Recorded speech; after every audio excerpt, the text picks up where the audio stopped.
Hi, I'm Joe, and I'm 15 years old. Ever feel like you don't want to go to school when you look like this? Well, I did, and my story is about something you might be worried about too. In fact, you might have one right now. Zits. Otherwise known as pimples, blackheads, spots, breakouts, acne, or my favorite, pustules. None of us want them, but wait until you hear about what happened with me and my zit, and you won't feel bad about your pimples ever again. For a long time, my spots weren't as bad as lots of boys my age, and that's because I live with my older sister Jenna. When you live with Jenna, it's impossible not to have a great skincare regime. Every time I go to the bathroom, Jenna will say, "Have you used the medicated wash? You should try it, it really works." Or, "Have you exfoliated? You look like you should exfoliate." Or, "You really need a deep clean. Try this, it feels amazing." And I'm like, Jenna, where's my toothbrush? So, why does our bathroom look like this? Jenna works in a big department store selling super expensive cosmetics, and she gets to bring home samples to try. You would think she would keep it for herself, but there's just too much of it, so she tries to make me help use it up before more arrives. Even when I try to sleep, Jenna will call in to me. "Joe, did you moisturize before bed?" "Yes, Jenna, I did." But even with all the skincare, I still get pimples, and of course I got a breakout on the first day of school. Worst of all, the pimple above my eyebrow was the biggest spot I ever had. I asked my friend Layla how bad it looked, but she said, "Don't worry about it, you look fine." I was on the way into school when Tom, the biggest bully in my year, shouted, "Hey, Volcano Face!" Layla stood up for me. "Cut it out, Tom. Everyone gets breakouts. You're so mean." I said, "Thanks, Layla." I was glad she stuck up for me, but it still wasn't a great start. By the time I got to the classroom, someone, I'm guessing Tom, had pinned a note to the back of my bag. "Make way for Volcano Face. About to blow." "Great," I said. "So now I'm gonna be Volcano Face for the whole year." "Don't listen to them," said Layla. But it was tough not to. That night, I was pretty upset, but Jenna didn't let me stay sad for long. Jenna was sure she would have something that would help with this enormous zit. And that night, she tried really hard to help me out. If any of these expensive creams and lotions worked, my spot would be gone by the morning. The next morning, some of my pimples had disappeared, but the enormous zit above my eyebrow was even bigger. It was a long, miserable day. That evening, me and Jenna tried to work out what to do. First, Jenna wanted to call Tom's mom and tell her about his mean comments. But I didn't want her to do that. Then Jenna wanted to write to the school, but that would be awful. Then she wanted to roll Tom up in a carpet and push him down a hill. But I didn't want her to do any of that. I just wanted to get my enormous zit to go away. If I could do that, I was sure that Tom would stop bullying me. We had tried the expensive creams, so now we tried some old-fashioned remedies. We tried ice, but that just made things cold. We tried toothpaste, but that just made things minty. We drank 6 liters of water, but that just made us need to pee. We did everything we could to make the zit go down, but I knew I would have to face another day of bullying from Tom.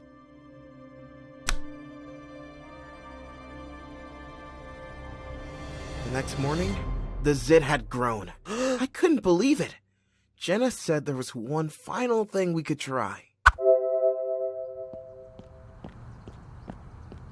The stupid cap didn't quite come far enough down to cover my spot, but I was desperate enough to try anything. And for once, Tom didn't seem to notice me on the way to school, so maybe it was working? The first lesson was biology. Miss Jones was in the doorway talking to another teacher when Tom leaned forward to me and hissed, "Hey Joe, the jungle called. The leopard wants his spots back." Miss Jones swung around and shouted, "Thomas William Ian Turner, outside, now." To be fair, she is known for her supersonic hearing, so Tom knew he was taking a risk.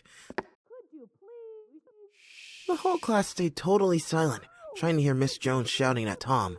I wasn't the only person he had bullied, so everyone wanted to hear how bad it would be. Then Layla said quietly, Thomas William Ian Turner? And everyone began to giggle and whisper, Thomas William Ian Turner. I looked at Layla. We were both laughing. Then she looked at my zit. Layla said, Joe's spot is moving.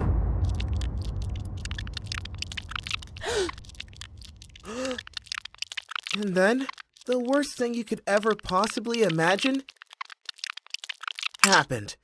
A worm came out of my spot. My enormous zit had come to life. I could feel the thing wriggling around on my forehead. Most people ran out of the room. Some fainted, some threw up. Layla grabbed my hand, and Tom was so terrified he peed in his pants. I wanted to reach up and get the thing off my face, but I was also way too grossed out to touch it. Miss Jones picked up a little dish and a mixing stick. She got the thing off my face and put it in a test tube. I was actually super lucky this all happened in biology because all she said was, fascinating. Layla gave me a mirror. Miss Jones made Jenna take me to the doctor, where everyone was super interested in my parasite that had burrowed under my skin. Apparently it's quite common in other countries, but not in mine, and it doesn't usually get in people's faces. They asked me to tell them everything I had put on my face in the last week. They sent everything off to the lab to be tested, and one super expensive face mask company paid me a bunch of money not to tell anyone what they did to my face when they didn't check their raw ingredients for parasites. You'd think that being the boy with a worm in his face would mean I was bullied worse than ever, but actually, in my school, I'm known as the boy who made Tom the bully pee his pants. And after that, he never bullied anyone again. So, next time you have a breakout, just remember, lots of others have them too. And let's face it, I'm sure yours won't be as bad as mine. What would you have done if a worm had come out of your spot in class? Do comment and let me know what you think of my story. Have you ever had a breakout as bad as Joe's? Let us know if you've got any tips or tricks to help with zits and spots. Aren't they just the worst? Here's another story you might like, which is about Jacob and the extreme lengths he went to impress his crush. Spoiler alert, it didn't all quite go to plan. Ashlyn loved this story, and Nicole hopes there's a part 2. Stay till the end to find out how he broke both his arm and his leg. So, did I get the guy or not? And how did I get this injury? Well, this is my story. I bet you're dying to meet him, the object of my affection. Meet Cody. I was at an average house party until Cody walked in. He wasn't a show-off or needed all the attention. And he had this cool confidence about him without having to say much.